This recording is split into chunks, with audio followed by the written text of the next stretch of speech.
Pinakamababang requirements kapag magbibigay ka ng opinion. Kapag yung katawan mo ay walang ka-bicep-bicep, huwag ka magbibigay ng opinion. Tulongges ka ba? Saan nagagaling yung opinion mo?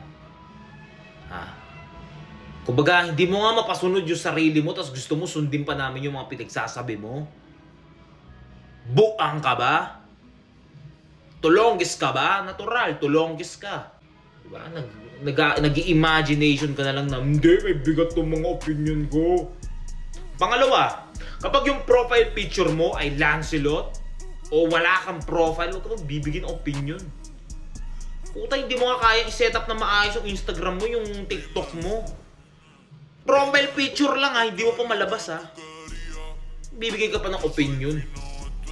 Bahala kang nobody ka. Sino ka ba? At kung bibigyan ng opinion mo, tagalaro, kumbaga NPC ka lang naman, kumbaga adbot ka lang naman sa ML. Kumbaga ikaw lang naman yung dinadalaw-dalaw, binabaog lang naman sa ML. Tapos magko-comment ka dito, magbibigay ka pa ng, hindi, wala, mali yung mga pinagsasabihin mo.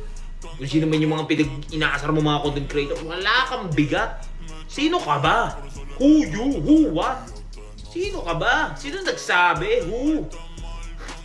Invisible ka, hindi ka nga namin natatanaw. Yung miski bicep mo, hindi nga namin natatanaw. Huwag ka magbibigay ng opinion, tulongges ka. Manahimik ka. Walang bigat yan. Akala mo nagkakaroon ng bigat yan? Yung comment mo? Sa tingin mo, akala mo talaga nakakasakit ka sa mga katulad namin? Kunyari ikaw na nagko-comment ka na nobody, na wala ka in-invest sa sarili mo. Tapos nagko-comment ka, nag-hate comment ka sa mga katulad namin, na mga malulupit na content creator. Sabi mo, butulogis kayo. Sa tingin mo, na-hurt kami sa'yo? Sa tingin mo?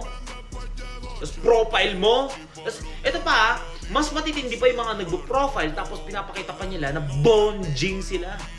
Yung profile picture mo, napakapangit.